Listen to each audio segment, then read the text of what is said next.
friends and students, welcome to my channel. मैं हूं Anjali Arora and you are watching Gyan Banto. आज हम पॉलिटिकल साइंस का सिविक्स का क्लास 6 का चैप्टर नंबर 4 लेकर आए हैं, जो कि कहता है की elements of a democratic country. अब क्या है कि इससे पहले वाले चैप्टर में हमने ये पढ़ा डेमोक्रेटिक गवर्नमेंट। इससे पहले वाले चैप्टर में हम लोगों ने पढ़ा कि गवर्नमेंट होता क्या है। तो जब तक हमें गवर्नमेंट का नाम से नहीं पता होगा कि लाइक व्हाट इज गवर्नमेंट, तो आगे हम उसके की एलिमेंट्स नहीं पढ़ सकते, समझ सकते। ठीक है, तो इससे इस चैप्टर को कवर करने से पहले कोशिश कीजिए आप इससे पहले वाले चैप्टर की वीडियो देखिए मेरे इस चैनल पे, देन उसके बाद इस फ्रेश चैप्टर पे आइएगा। ठीक है, तो फ्रेश चैप्टर हम लोग स्टार्ट करने जा रहे हैं की elements of a democratic government. Democratic government क्या होता है? जिस कंट्री में डेमोक्रेटिक गवर्नमेंट का रूल होता है वहां पर लोगों के पास अपने रिप्रेजेंटेटिव चुनने का राइट होता है थ्रू इलेक्शंस, अपना कीमती वोट देकर। ठीक है, आगे वो रिप्रेजेंटेटिव हमारे लिए रूल्स बनाते हैं, लॉज बनाते हैं जो हमें फॉलो करने होते हैं, और ये सारी चीजें हम लोग इससे पहले वाले चैप्टर में कवर कर चुके हैं। ठीक है, तो आज हम इस चैप्टर में बेसिकली साउथ अफ्रीका के बारे में पढ़ने जा रहे हैं। साउथ अफ्रीका में क्या है? ये ऐसी कंट्री है जहां पर that has a people of several races. Races means जहां पर कलर को लेकर भेदभाव होता है। अभी इमेज देखिए सबसे पहले आप।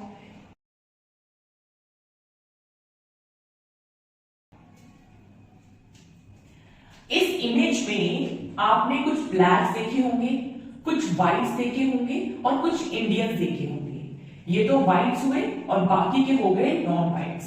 ठीक है, ब्लैक्स कौन से लोग हैं? जो South Africa, people who belongs to South Africa, यानी जो उनके नेटिव लोग हैं वो ब्लैक्स कैटेगरी के हैं। जो व्हाइट्स हैं वो यहां पर सेटल डाउन होने आए हैं।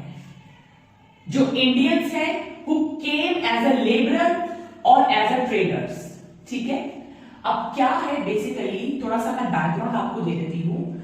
व्हाइट्स ने कुछ ऐसा सिस्टम यहां पर लगा रखा है जो नॉन व्हाइट्स हैं, यहां पर कोई भी बेनिफिट्स नॉन व्हाइट्स को नहीं दिए गए।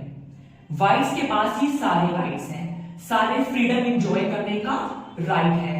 ठीक, बसेस हो गई, स्कूल्स हो गए, लाइब्रेरीज हो गई, बस स्टैंड हो गया, हॉस्पिटल्स हो गया, हॉस्पिटल की जो गाड़ी हो गई, यू नो, जिसमें वो लोग ट्रैवल करते हैं, जहां एक जो मेडिकल जिसको चाहिए होता है वहां से लेकर हॉस्पिटल तक पहुंचाने वाली जो गाड़ी हो गई, ये सारे जो प्लस पॉइंट के बेनिफिट्स हैं ये सिर्फ व्हाइट्स को मिल रहे हैं। लेकिन जो नॉन व्हाइट्स हैं, जो ब्लैक्स हैं, उनके साथ थोड़ा सा इंफीरियर फील करवाया जा रहा है। राइट, तो अब ये स्टोरी के माध्यम से हम लोग समझेंगे कि एग्जैक्टली सिचुएशन क्या है।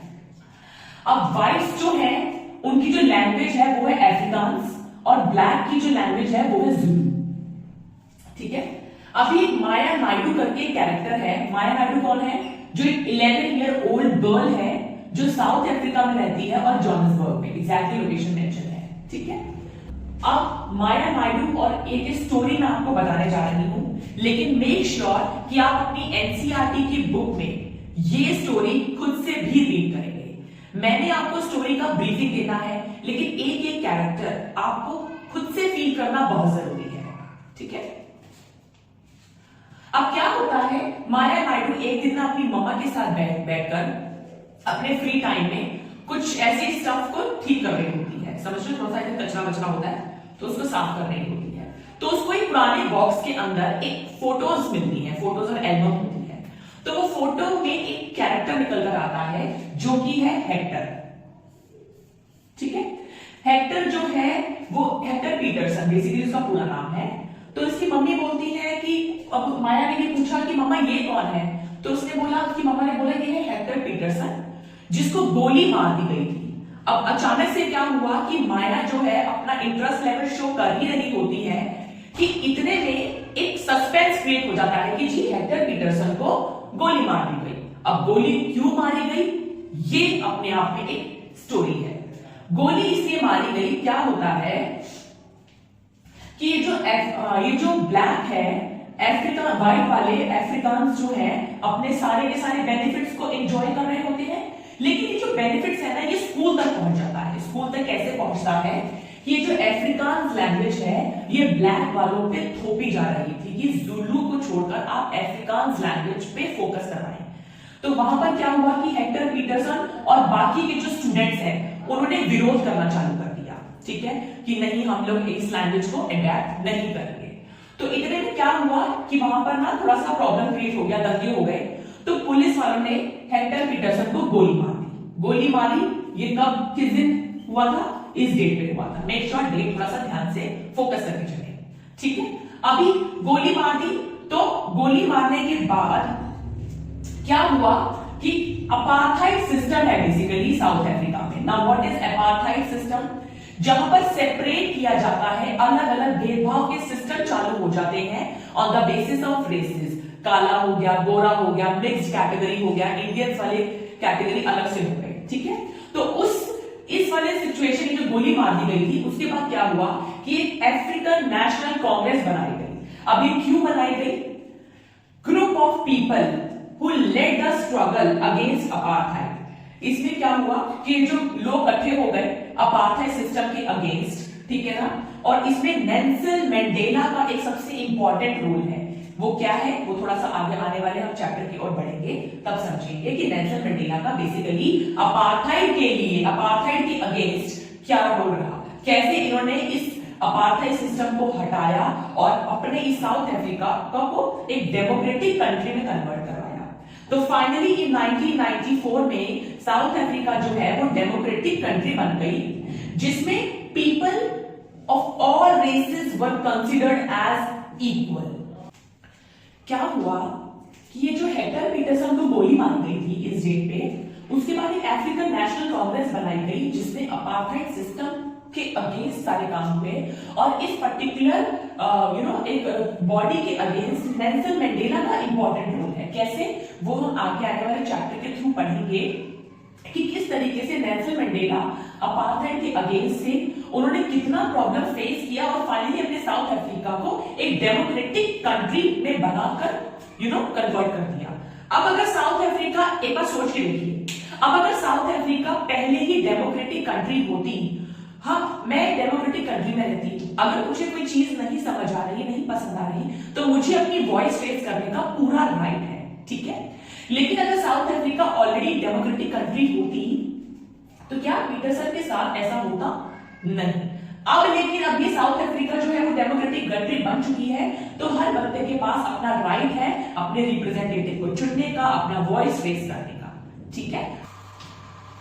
अब जो ये चैप्टर आगे स्टार्ट होने वाला है उसका जो पहला टॉपिक है वो है पार्टिसिपेशन। डेमोक्रेटिक गवर्नमेंट का जो की एलिमेंट है वो है पार्टिसिपेशन। कैसे? अब हम ये समझते हैं, ठीक है।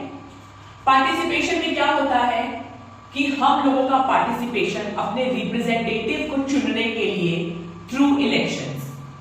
अब ऐसा तो है नहीं कि हम लोग जो है डायरेक्ट जाए पार्लियामेंट और रूल बनाकर आ जाए कि आज मम्मी मैं जा रही हूं पार्लियामेंट, संसद जा रही हूं और एक फलाना रूल बना के लाऊंगी, ठीक है ना। तो हम लोग डायरेक्ट कोई रूल नहीं बना सकते, बट हम अपना पार्टिसिपेशन दिखाकर, अपना पार्टिसिपेशन सही मायने में शो करके अपने रिप्रेजेंटेटिव को चुनकर इलेक्शंस के थ्रू फिर वो रूल बनाए, फिर हम उसको फॉलो करें, इसे कहते हैं participation. Now why do we have a regular election? हमारे यहां पर रेगुलर इलेक्शंस की जरूरत क्यों पड़ती है, ठीक है, क्यों पड़ती है ये भी आप सोचिए। अब ऐसा तो है नहीं कि मैंने अपना कोई रिप्रेजेंटेटिव चुन लिया और वो जिंदगी भर वही रहेगा, ठीक है। हमें अपना रेगुलर पार्टिसिपेशन थ्रू इलेक्शंस के थ्रू शो करना पड़ता है। तो इसीलिए ये जो है वो रेगुलर इलेक्शंस की जरूरत इसीलिए पड़ती है। मान लो कि मैंने अपना कोई रिप्रेजेंटेटिव चुना, उसने जो भी कमिटमेंट्स किए थे वो पूरे नहीं किए, तो मेरे पास अब नेक्स्ट वोट में पूरा राइट है कि मैं अपना जो है रिप्रेजेंटेटिव को चेंज करूं, ठीक है। अब क्योंकि जो डेमोक्रेटिक गवर्नमेंट होगी वहां पर रेगुलर इलेक्शंस होंगे ही होंगे। मैं इंडिया में रहती हूं तो मेरा इंडिया जो है वो एक डेमोक्रेटिक कंट्री है। ये डेमोक्रेटिक कंट्री कैसे पता चला? क्योंकि यहाँ पर रेगुलर इंटरवल पे इलेक्शंस होते हैं, हम लोगों का पार्टिसिपेशन होता है, इसीलिए हमारा जो इंडिया है वो एक डेमोक्रेटिक गवर्नमेंट या डेमोक्रेटिक कंट्री कहलाई जाती है, ठीक है। अब through voting in election people elect their leaders to represent them. मैंने बताया हम लोग अपने रिप्रेजेंटेटिव को कैसे चुनते हैं, थ्रू इलेक्शंस, अपना कीमती वोट देकर। Representative takes decision on behalf of the people. अब रिप्रेजेंटेटिव चुन लिया, अब वो हमारे लिए जो रूल और जो लॉज बनाएंगे वो हमें फॉलो करने होंगे। अब what if people are not happy with their decision. अब क्या हुआ, मैंने किसी XYZ रिप्रेजेंटेटिव को चुना, मैंने अपना वोट दिया। अब वोट लेने के बाद, अपनी पोजीशन को जीतने के बाद, उन्होंने जो भी हमारे से कमिटमेंट किए थे, जिसकी वजह से मैंने उनको अपना वोट दिया था, वो अपने सारे के सारे प्रॉमिसेस से पीछे हट गए। रोड्स बनाएंगे, इलेक्ट्रिसिटी की कोई फैसिलिटी देंगे, या ये कोई प्रोग्राम लाएंगे, वो कोई प्रोग्राम लाएंगे, बट जैसे ही वोटिंग अपना सारा सिस्टम जीते और वो रिप्रेजेंटेटिव ने पल्ला झाड़ लिया। तो क्या हुआ कि अगर कोई पीपल या हम जनता अपने डिसीजन से हैप्पी नहीं है तो नेक्स्ट जो है वोटिंग पे या अपने आगे हमें अपना वोट देना पड़ेगा, हम उस रिप्रेजेंटेटिव को वोट ही नहीं देंगे, हम अपना रिप्रेजेंटेटिव ही चुन लेंगे। ठीक है ना। तो क्या है कि all government are elected for fixed period. India में 5 साल के लिए हम अपने रिप्रेजेंटेटिव को चुन सकते हैं, और यूएस में यही होता है फॉर 4 इयर्स के लिए। अब जैसे ही मेरा जो है फिक्स पीरियड 5 साल के लिए उस रिप्रेजेंटेटिव के साथ खत्म हुआ, उसने अपने प्रॉमिसेस से बैकआउट किया, मैंने अपना वोट किसी और को दे दिया। ठीक है। Once elected government can stay in power only for that particular period. If they want to continue to be in power, then they have to be re-elected by the people. मान लो कोई representative अच्छा निकला, उसने सारे promises हम लोगों के साथ पूरे किए, मैं भी पूरी तरह ओके हूं कि ठीक है मैं इंडिया में रह रही हूं, मेरे पास सब चीज की फैसिलिटीज है, गवर्नमेंट हमारे लिए सब चीजें कर रही है। तो अगले वोटिंग पे, हर 5 साल में जो वोटिंग आता है, नेक्स्ट वोटिंग पे मैं उसी रिप्रेजेंटेटिव को वापस से वोट दूंगी। तो अगर कोई रिप्रेजेंटेटिव ऑलरेडी सत्ता में है, ऑलरेडी अपनी पोजीशन पे है, ऑलरेडी अपनी कंट्री को सर्व कर रहा है, तो वो नेक्स्ट टाइम भी री इलेक्ट हम लोग कर सकते हैं। ठीक है, अपने वोट्स देकर। इसे कहते हैं पावर ऑफ पीपल। ठीक है। In this way only the power of government gets limited by the regular elections. इसी तरीके से क्या होता है, गवर्नमेंट के पास जो पावर है वो रेगुलर इंटरवल पे रिस्ट्रिक्ट हो जाती है। काम तो उनको करना ही है, हमें वोट तो देने ही है, तो जो रिप्रेजेंटेटिव अच्छे से काम करेगा, हम भी उसी रिप्रेजेंटेटिव को वोट देंगे। तो इस तरीके से जो हम लोगों का पार्टिसिपेशन है वो कितना इंपॉर्टेंट है, कि कैसे एक की एलिमेंट बन गया डेमोक्रेटिक गवर्नमेंट का। डेमोक्रेटिक गवर्नमेंट का एक सबसे इंपॉर्टेंट जो की एलिमेंट है वो है पार्टिसिपेशन, हम लोगों का अपने रिप्रेजेंटेटिव को चुनने के लिए। ठीक है। बाकी आगे के पार्टिसिपेशन से आगे के पॉइंट्स देखते हैं। अब क्या था कि लोगों ने अपना पार्टिसिपेशन करके, जो कि की एलिमेंट है एक डेमोक्रेटिक कंट्री के लिए, पार्टिसिपेशन करके अपना लीडर चुनकर आगे लोगों ने अपना रोल प्ले किया। ठीक है। तो अदर वेज क्या है पार्टिसिपेट करने का, और क्या क्या तरीके हैं पार्टिसिपेट करने के इलेक्शंस के अलावा। देखो इलेक्शंस तो है वंस जो 5 साल में हेड होते हैं, इसके अलावा और क्या अदर वे आउट है। People participate by taking an interest in the working of the government and by criticizing it when required। अब क्या है कि जो people है वो participate करते हैं by taking an interest in the working of the government। अब आप लोगों ने देखा होगा रात में कई बार पेरेंट्स लोग बैठकर न्यूज देखते हैं, गवर्नमेंट की स्कीम्स के बारे में प्लस माइनस डिस्कशन करते हैं घर के अंदर ही, कि गवर्नमेंट ने आज ऐसा किया या गवर्नमेंट ने आज वैसा किया, या गवर्नमेंट को ऐसा नहीं करना चाहिए था, या ये पर्टिकुलर प्रोग्राम लाना चाहिए था, या ये पर्टिकुलर प्रोग्राम नहीं लाना चाहिए था। और क्रिटिसाइज भी करते हैं अगर रिक्वायर्ड हो तो, व्हेन रिक्वायर्ड। गवर्नमेंट की स्कीम्स को क्रिटिसाइज भी किया जाता है, प्रोग्राम्स को क्रिटिसाइज भी किया जाता है, उनकी वर्किंग चीजों को क्रिटिसाइज भी किया जाता है, बट व्हेन रिक्वायर्ड। ऐसा नहीं है कि आप माइंडसेट ही कर लो कि गवर्नमेंट जो भी करती है वो उल्टा ही करती है या नेगेटिव ही कर देगी, कि मुंह उठाया और सीधा गवर्नमेंट बेकार है, फलानी चीज बेकार है, ये पॉलिसी नहीं होनी चाहिए। जब रिक्वायर्ड हो उसको क्रिटिसाइज भी करते हैं। ठीक है। अब क्या है, आपकी बुक में एग्जाम्पल है कि कैसे अगस्त 2005 में when a particular government increased the money people had to pay for electricity, people expressed their disapproval very sharply. अब क्या हुआ कि अगस्त 2005 में इलेक्ट्रिसिटी के प्राइसेस बढ़ा दिए, गवर्नमेंट आई, अब हमें तो ये था कि चलो ठीक है सरकार आएगी तो हमारे लिए कुछ बेनिफिट्स लाएगी। अब सरकार आई, वो चुनकर आई, उन्होंने सीधा ही इलेक्ट्रिसिटी के पैसे बढ़ा दिए। अब लोगों ने क्या किया, अब डिसअप्रूवल अपना शो किया वेरी शार्पली, यानी कटाक्ष भर अपना इन्होंने डिसअप्रूवल शो किया कि हमें ये चीज मंजूर नहीं है। तो government tried to explain and defend its decision but finally listened to the people's opinion and withdraw the decrease. क्या हुआ कि सरकार ने कोशिश तो की समझाने की, अपना डिसीजन के अगेंस्ट प्रति डिफेंड करने की, लेकिन at the end of the day government को लोगों की सुननी पड़ी, लोगों के ओपिनियन की सुननी पड़ी और अपने डिसीजन को, अपने बढ़े हुए प्राइस को विड्रॉ करना पड़ा, यानी बैक आउट करना पड़ा। ठीक है, अब हम लोग जो है अपना पार्टिसिपेशन इलेक्शंस के थ्रू वोट देकर तो शो करते ही करते हैं, लेकिन अभी पहले आप एक इमेज देखिए,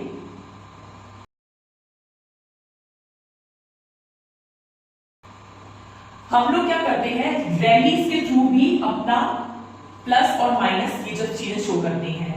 सिग्नेचर कैंपेनिंग, सिग्नेचर कैंपेनिंग क्या होता है, ये बहुत कॉमन एग्जांपल है, क्लास में आप लोगों ने देखा होगा कि हमें कोई फलाना टीचर नहीं समझ आता है या नहीं पसंद आता है उसके पढ़ाने का तरीका, तो सारे स्टूडेंट्स मिलकर एक यूनिटी बनाते हैं और एक लेटर पे सब बच्चे साइन करते हैं कि हमें XYZ टीचर नहीं पसंद है, वो पर्टिकुलर लेटर प्रिंसिपल मैम के पास सबमिट हो जाता है। लेकिन at the end of the day teacher वापस आ जाता है नेक्स्ट डे क्लास में और वो बोलता है कि मैं तो वापस आ गया खैर सब मजाक था। तो सिग्नेचर कैंपेनिंग इस तरीके की कैंपेनिंग को दर्शाया जाता है और रैली निकलती है, स्ट्राइक्स होती है, ठीक है ना।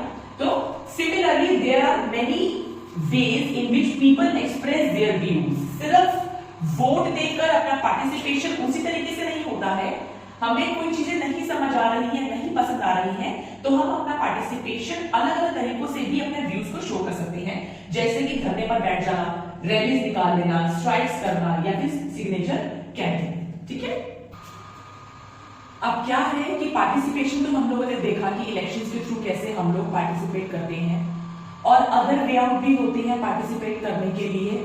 जब हम लोग किसी पर्टिकुलर पॉइंट को लेकर डिसएग्री करते हैं, हम लोग स्ट्राइक्स करते हैं, रैलीज निकालते हैं, धरनेस पे बैठते हैं और सिग्नेचर कैंपेनिंग करते हैं। ठीक है, तो क्या है कि newspaper, magazine and TV also play a role in discussing government issues and responsibilities. मान लो मुझे या हम जनता को कोई पर्टिकुलर पॉइंट या पर्टिकुलर कोई स्कीम या पर्टिकुलर कोई पॉलिसी हमें गवर्नमेंट की नहीं समझ आ रही या हम लोग नहीं अग्री कर रहे हैं, तो हम लोग धरने पर बैठ रहे हैं। तो उस समय क्या है कि मीडिया हो गया, न्यूज़पेपर हो गया, ये टीवी वाले हो गए, ये लोग रोल प्ले करते हैं। मैं घर में बैठी हूं, मैंने देखा कि कुछ लोग जो है धरने के लिए जा रहे हैं या रैली निकाल रहे हैं, सब चीजें बंद कर रहे हैं, मुझे कैसे पता चलेगा? मुझे तो टीवी के माध्यम से ही पता चलेगा। तो ये लोग जो है न्यूज़पेपर, मैगजीन, टीवी वाले भी इंपॉर्टेंट रोल प्ले करते हैं गवर्नमेंट की इश्यूज और रिस्पॉन्सिबिलिटीज हमारे जरिए वॉइस रेज करने के लिए। ठीक है ना। While it is true that a government allow people to participate, समझने की कोशिश करिए क्या कहना चाह रही हूं। While it is true that a government allow people to participate, it is also true that not all sections of people are actually able to do so.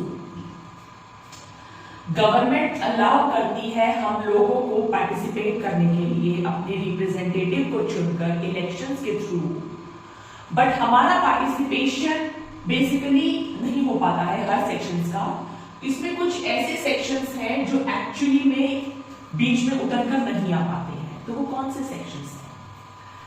ये नीचे जात वाले सेक्शंस हैं जिसको लोअर कास्ट कहा जाता है। क्या होता है, अपर कास्ट वाले हमेशा डोमिनेट करते हैं लोअर सेक्शंस वालों को।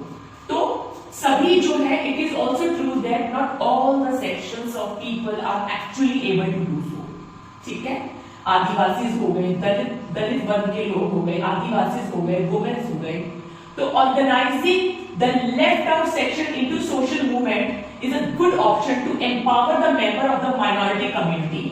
जैसे कि ये और ये हमें ऑर्गेनाइज करना है, हमें इनको इकट्ठा करना है इन सेक्शन को, जो लेफ्ट आउट सेक्शंस हैं, जो कि है आदिवासी, दलित और वुमेन्स, हमारे सोशल मूवमेंट की तरफ, सोशल मूवमेंट के लिए ताकि हम सारे के सारे मिलकर एकजुट अपनी वॉइस को किसी भी पर्टिकुलर पॉइंट के लिए रेज कर सकें।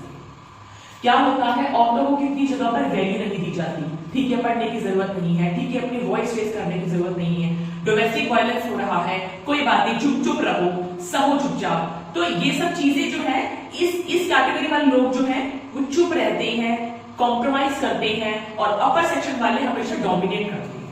जो ये लेफ्ट आउट सेक्शन रह गए हैं उन्हें इकट्ठा करना, उन्हें ऑर्गेनाइज करना कि जो चीज गलत है हम सब मिलकर एक साथ उसका सामना करें, ठीक है।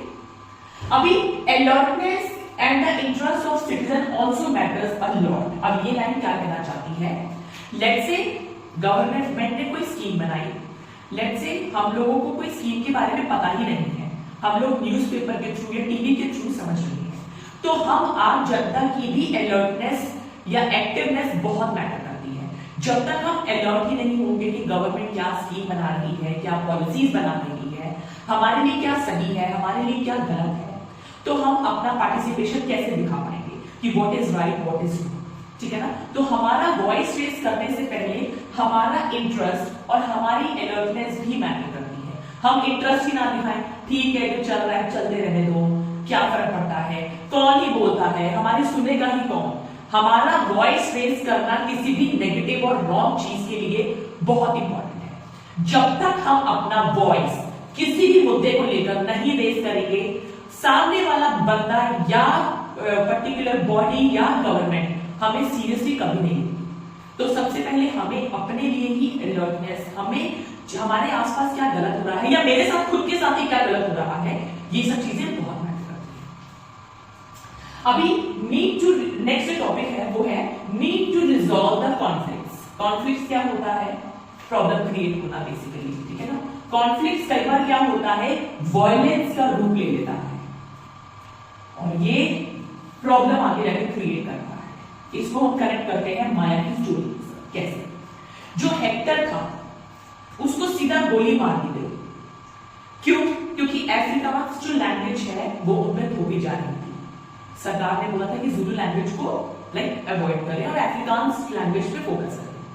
तो हेक्टर पीटरसन ने और बाकी उसके फ्रेंड्स ने मिलकर आवाज उठाई। अब क्योंकि अगर साउथ अफ्रीका अगर वो डेमोक्रेटिक कंट्री होती तो क्या उसके साथ ऐसा होता हेक्टर पीटरसन के साथ? नहीं, क्योंकि डेमोक्रेटिक कंट्री में हर लोग के पास, हर बंदे के पास राइट है कि हम अपने गलत चीज के लिए आवाज उठा सकें, ठीक है।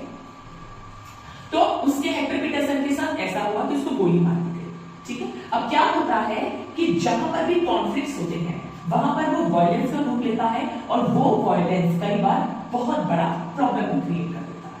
कैसे, रीजंस फॉर कॉन्फ्लिक्ट्स, कि why they turn out to be violent, violence ही क्यों कन्वर्ट हो जाता है, ठीक है ना।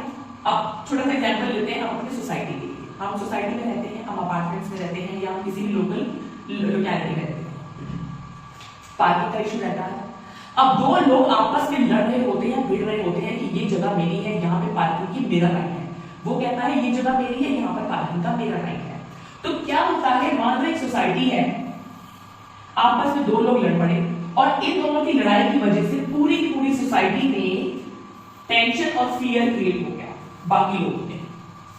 अगर कोई बड़ा समझदार बीच में उतरे, कूद पड़े कि ठीक है आपस में आप लोग मत लड़िए, आप लोग इस तरीके से अपना पार्किंग के लिए जगह ले लीजिए, तो क्या उसके बाद कभी लड़ाई होगी? हो सकता है हो, बट एटलीस्ट फॉर टाइम भी दो बंदे शांत हो जाएंगे। तो क्या हुआ कि किसी बड़े ने बीच में अगर उतरा तो हम जो दो जने लड़ रहे थे वो आपस में रिजॉल्व करेंगे। लेकिन अगर दो बंदे, जो बड़ा है वो उतरा ही नहीं, तो जो दो बंदे लड़ रहे हैं उन दोनों की लड़ाई की वजह से कैसे कि पूरे की पूरी सोसाइटी में कह लो या आसपास के एरिया में कितना प्रॉब्लम क्रिएट, कितना टेंशन क्रिएट हो गया, ठीक है। तो government can play a vital role in resolving the conflicts. अब सोसाइटी से उठकर पूरे देश भर में आए, सोसाइटी के एग्जांपल से उठकर पूरे देश भर में आए। हमारा जो कंट्री है वो क्या है, डाइवर्स कंट्री है, डाइवर्स है हमारा इंडिया, कितनी सारी लैंग्वेजेस, कितनी सारे कम्युनिटीज वाले लोग रहते हैं। अब क्योंकि लैंग्वेज और कम्युनिटी है, कई बार आपने देखा होगा कि दो कम्युनिटी के बीच में कैसे लड़ाई हो जाती है और वो कॉन्फ्लिक्ट, वो लड़ाई कैसे वायलेंस का रूप ले लेती है और उसके बाद वो वायलेंस कितना बड़ा प्रॉब्लम और इशू क्रिएट कर देती है। तो वो इशू ना हो या चीजें रिजॉल्व के ट्रैक पर आए तो गवर्नमेंट का उसमें रोल मेन रहता है इंपॉर्टेंट रहता है, वाइटल रहता है, ताकि उस कंफ्लिक्ट को रिजॉल्व किया जाए। ठीक है, तो इस तरीके से नीड टू रिजॉल्व द कंफ्लिक्ट्स में कौन इंपॉर्टेंट रोल प्ले करता है और कैसे हम लोगों ने माया की स्टोरी के साथ कनेक्ट किया, हम लोगों ने ये समझा। हम लोग चैप्टर्स को बहुत ही अच्छे लेवल से धीरे समझाते हुए, समझते हुए चलते हैं।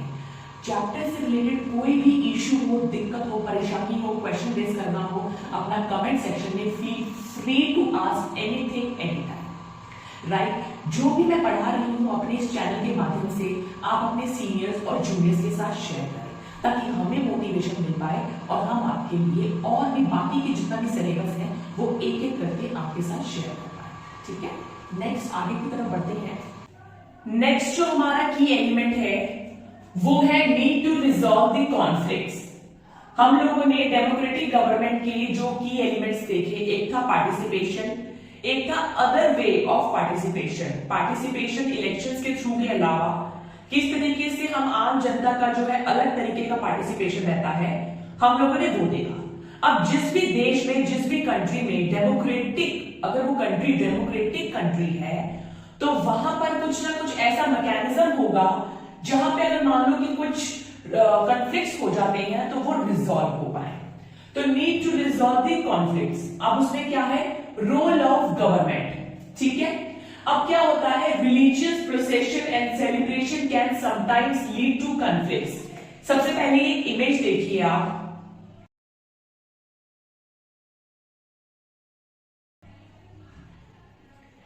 इमेज ये दर्शाती है, लेट्स से दो अलग अलग धर्म के कोई एक पर्टिकुलर सेम डे पे कुछ सेलिब्रेशन है। अब सेलिब्रेशन में क्या हुआ कि यहां से एक मतलब धर्म की रैली जा रही है, यहां से दूसरे धर्म की रैली जा रही है। अब रैली तो जा रही है लेकिन उसमें कुछ ना कुछ कैरेक्टर्स ऐसे होते हैं, कुछ लोग ऐसे होते हैं जो आपस में एक दूसरे को देख के बर्दाश्त नहीं कर पाते, तो लड़ाई हो गई, कॉन्फ्लिक्ट्स हो गई। अब जब ऐसे मतलब इतने बड़े मुद्दे या इतने बड़े चीज को लेकर जब कभी कई बार कॉन्फ्लिक्ट्स होते हैं तो उसमें गवर्नमेंट और स्पेशली पुलिस का जो है एक इंपॉर्टेंट रोल, एक वाइटल रोल होता है ताकि ये जो कॉन्फ्लिक्ट्स हैं वो रिजॉल्व हो पाए। ठीक है, खैर ये तो एक मतलब एग्जांपल हुआ जिसमें हमने दो धर्म की बात करी। कई बार क्या होता है, अब ये एक और एग्जांपल है जो आप समझिएगा, rivers too can become a source of conflicts between two states. कैसे, अभी एग्जांपल क्या है, जैसे मान लो कावेरी वाटर डिस्प्यूट है जो कि कर्नाटका और तमिलनाडु के बीच में है। अब कावेरी जो है वाटर, कावेरी जो रिवर है वो कर्नाटका से ओरिजिनेट होते होते तमिलनाडु तक जाती है। ये हम वैसे रिवर वाले चैप्टर में और अच्छे से पढ़ेंगे, बट अभी सिर्फ एक एग्जांपल के फॉर्म में समझाया गया है। तो कावेरी वाटर डिस्प्यूट जो है वो कर्नाटका से ओरिजिनेट होती है और तमिलनाडु तक जाती है।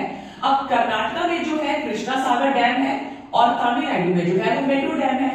अब कृष्णा सागर डैम वाले जो है उनके पास जो रिवर का सोर्स जो ओरिजिनेट हो रहा है, कर्नाटका वाले ये बोलते हैं कि जब तक हमारा ये पर्टिकुलर डैम फुल नहीं हो जाएगा, हमें बैंगलोर के लिए सेव करना है क्योंकि उसके नियर बाय बैंगलोर पड़ता है, तब तक हम पानी को आगे छोड़ेंगे नहीं तमिलनाडु के लिए, यानी ये मेट्रो डैम के लिए। और मेट्रो डैम वाले जो है वो अपने क्रॉप्स के लिए, खेती बाड़ी के लिए उनको पानी चाहिए। अब दो किसी अलग रीजन से हो गया ना कॉन्फ्लिक्ट, तो अब conflict arises because both dams are on the same river. अब क्योंकि एक ही रिवर पर दोनों डैम्स हैं, दोनों को रिक्वायरमेंट है, दोनों को जरूरत है, हो गया ना लड़ाई झगड़े का कारण। ये तो सिर्फ दो स्टेट्स की बात हो गई।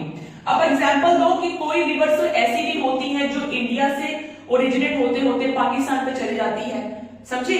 तो इंडिया और पाकिस्तान का तो आपको पहले से सिस्टम पता है कि इन दोनों देश के बीच में क्या ट्यूनिंग रह चुकी है या रह रही है। तो ऐसी सिचुएशन में क्या होता है, जो सेंट्रल गवर्नमेंट है, अब इसमें सेंट्रल गवर्नमेंट बीच में क्यों आई, स्टेट उसके ऊपर सेंट्रल। अब घर में जो बच्चे लड़ाई करेंगे तो मम्मी पापा ही बीच में आएंगे ना रिजॉल्व करवाने। तो central government has to step in and see that the fair distribution is work out for both the states. अब सेंट्रल गवर्नमेंट को बीच में आना पड़ा ताकि फेयर एंड फेयर चांस मिले या फेयर डिस्ट्रीब्यूशन हो पानी का। अब जिस भी कंट्री में डेमोक्रेटिक कंट्री होगी वहां पर एक प्रॉपर मैकेनिज्म तो बनाना ही होगा, वो होगा भी। जैसे कि आप कोर्ट्स की बात करते हैं, कोर्ट जो होते हैं, कोर्ट किस लिए होते हैं, ये पर्टिकुलर बॉडी क्यों बनाई गई है, ताकि दो स्टेट, सेंट्रल और स्टेट, दो आदमी, किसी के भी बीच में कोई ऐसा कॉन्फ्लिक्ट हो तो हम लोग वहां का दरवाजा नॉक कर सकें। ठीक है, अभी जो नेक्स्ट टॉपिक है वो है इक्वालिटी से रिलेटेड। अब हम वो आगे कंटिन्यू करेंगे। अब जो है हम लोग इस चैप्टर का लास्ट टॉपिक देखने वाले हैं, जो कि कहता है इक्वालिटी एंड जस्टिस। हमने की एलिमेंट्स ऑफ डेमोक्रेटिक गवर्नमेंट के क्या क्या पढ़े कि जो भी कंट्री अगर उसकी वहां की गवर्नमेंट डेमोक्रेटिक है तो वहां पे लोगों का पार्टिसिपेशन होगा। पार्टिसिपेशन कैसे रहता है कि उनके पास वोटिंग राइट्स होते हैं अपने रिप्रेजेंटेटिव को चुनने के लिए, अपनी आवाज उठाने के लिए, ये सारे के सारे पार्टिसिपेशन के लिए रोल रहता है। ठीक है, कॉन्फ्लिक्ट्स जहां पर होते हैं उसको रिजॉल्व करने के लिए बॉडी होती है।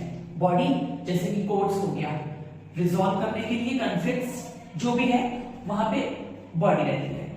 अब जो है वो लास्ट टॉपिक है जो कि कहता है इक्वालिटी एंड जस्टिस। एक डेमोक्रेटिक गवर्नमेंट के लिए जो एक आइडियल स्टेटमेंट कह सकते हैं वो है commitment to the ideal of equality and justice. Equality and justice के प्रति कमिटेड रहे वो पर्टिकुलर गवर्नमेंट।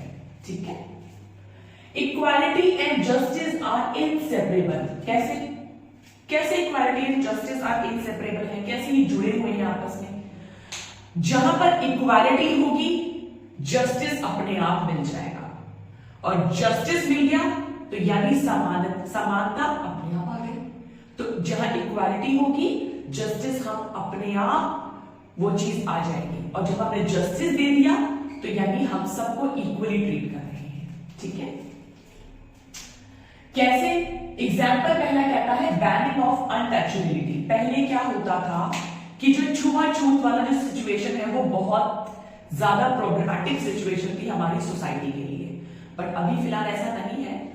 कह सकते हैं कि बहुत जो पिछड़ा गांव रहता है, जो लोकेशंस है कुछ कुछ वहां पर कहीं ना कहीं तो ये होगा, बट अभी फिलहाल मेजॉरिटी ऑफ द पार्ट को अगर आप देखें तो ये अनटचेबिलिटी जो है वो बैन कर दी गई है। क्यों? कैसा सिचुएशन होता था अनटचेबिलिटी का? अनटचेबिलिटी का कुछ सिचुएशन इस प्रकार का होता था कि जो अपर कास्ट के लोग हैं वो लोअर कास्ट को थोड़ा सा गलत मानते थे, कि जैसे उन लोगों ने उनको छू लिया, यानी लोअर कास्ट वालों ने अपर कास्ट वालों को छू लिया तो हम लोग अपवित्र हो गए। तो इस सिचुएशन, ये सिचुएशन है नहीं बेसिकली। तो अब तो जैसे भी अगर ये सिचुएशन को मान लो देखा जाएगा तो पुलिस वाले सीधा खाके डंडे मारते हैं भैया, सीधी बात। ठीक है ना? तो justice can only be achieved when people are treated equally. Justice सिर्फ एक ही सिचुएशन पे अचीव हो सकता है जब हम लोगों को इक्वली ट्रीट करें। ये अब कैसे, मतलब ये लिखा हुआ है, कैसे इस चीज को समझाया जाएगा? मान लो कि कोई चीज किसी के साथ, दो जनों के साथ गलत हुई, ठीक है, अब हमारा कानून तो सबको इक्वली ट्रीट करता है। अब ऐसा तो है नहीं कि हमारे कॉन्स्टिट्यूशन में लिखा हुआ है कि हम सबको इक्वली मान रहे हैं, सबके अपने अपने जो है सबको इक्वल राइट्स और लॉ सबके लिए बनाए हुए हैं।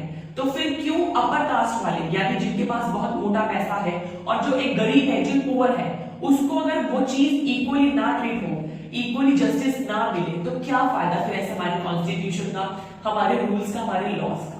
ठीक है, तो जस्टिस तभी अचीव होगा जब हम हर इंसान को, पीपल को इक्वली ट्रीट करेंगे। ठीक है, अभी क्या है, the government also recognize this and make special provisions for the groups within the society that are unequal. ये लाइन समझने वाली है। अब अनइक्वल जो ग्रुप है जिनकी बात हो रही है, जैसे ट्राइबल ग्रुप कह लो, जो जंगलों में रहते हैं, क्या हुआ, हमें अपॉर्चुनिटीज मिली, हमें शिक्षा का माध्यम मिला, हमने पढ़ाई लिखाई की, हमें सोर्सेज मिले, तो हम लोग ऊपर आ गए।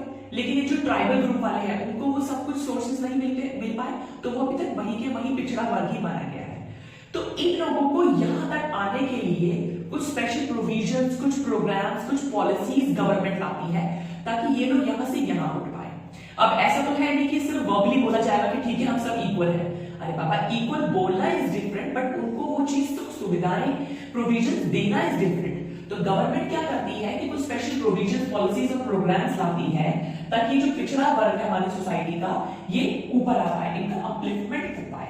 ठीक है ना? तभी तो रिजर्वेशन का जो एक जो चीज है वो लाई गई है। कुछ लोग बोलते हैं कि रिजर्वेशन गलत है। अगर पुराने के पॉइंट ऑफ व्यू से देखा जाए तो रिजर्वेशन बिल्कुल करेक्ट डिसीजन था, लेकिन अभी रिजर्वेशन का किस तरीके से सिचुएशन को हैंडल हो रहा है ये आप लोग ज्यादा अच्छे जानते हैं मुझसे ज्यादा। ठीक है ना? Society does not value the girl, एक और एग्जांपल है ये, society does not value the girl and the boy equally and this is unjust. क्या होता है समटाइम्स ये आप लोग भी कहीं ना कहीं नोटिस करते होंगे, आपके घर परिवार में भी होता होगा कि मान लो कोई गर्ल चाइल्ड है, किसी मम्मी पापा का एक बेटी पैदा हुई, तो कहीं ना कहीं उनके माइंड में ये चीज सेट है कि हमें एक बॉय भी चाहिए एनी हाउ। क्यों, गर्ल चाइल्ड कम है क्या? लड़कियां कम है क्या लड़कों से? आमिर खान की मूवी देखी थी क्या? वो क्या बोलता है, हमारी छोरी छोरों से कम है क्या? लेकिन ये चीज बोलने में नहीं आती ना कहीं वो अनइक्वल ट्रीटमेंट आ जाता है, बॉयज की प्रेजेंस रहती ही रहती है। तो उस सिचुएशन में क्या हुआ है कि गवर्नमेंट ने प्रमोट किया है justice by providing special provisions that enable girl to overcome the injustice, like fees माफ कर देना, स्कॉलरशिप्स को प्रोवाइड करना। तो गवर्नमेंट भी कहीं ना कहीं ये समझती है कि ठीक है, अब क्योंकि लड़का भी है लड़की भी है, तो कई बार कुछ घरों में तो ऐसा होता है कि सिर्फ बॉयज को मिलता है ये अपॉर्चुनिटी कि आप स्कूल जाएं, पढ़े, शिक्षा ग्रहण करें, बट लड़की को वो चीज नहीं मिलती। बोलते हैं कि ठीक है घर का काम करो, आपके लिए बस यही है, लेटर ऑन आपने जाकर घर की तो संभालना है, संवारना है। तो ये चीज कई बार क्या होती है, सरकार कुछ ऐसे प्रोविजंस निकालती है, स्कॉलरशिप प्रोवाइड कर दी जाती है ताकि उन लड़कियों को ये अपॉर्चुनिटी मिले, ताकि वो एक कदम आगे बढ़े, शिक्षा ले, इक्वली ट्रीट उनको महसूस कराने का मौका दिया जाए। तो इन्हीं टॉपिक्स के साथ हमारा ये की एलिमेंट्स ऑफ डेमोक्रेटिक गवर्नमेंट आज खत्म हुआ ये। अब इसके बाद जो है हम लोग इनके क्वेश्चन आंसर देखेंगे, एनसीईआरटी के क्वेश्चंस भी होंगे, कुछ एक्स्ट्रा क्वेश्चंस एमसीक्यूज के फॉर्म में भी होंगे, फिल इन द ब्लैंक्स, जितना मैक्सिमम मैं निकाल सकती हूँ आप लोगों के लिए निकालूंगी। प्लीज ये चैप्टर, ये वीडियो, ये चैनल अपने सीनियर्स और जूनियर्स के साथ शेयर करें ताकि मुझे मोटिवेशन मिले और मैं आपके साथ अपना जितना भी बाकी का सिलेबस है वो आपके साथ, जितना भी ज्ञान है आपके साथ वो मैं आपके साथ बांट सकूं। Thank you so much.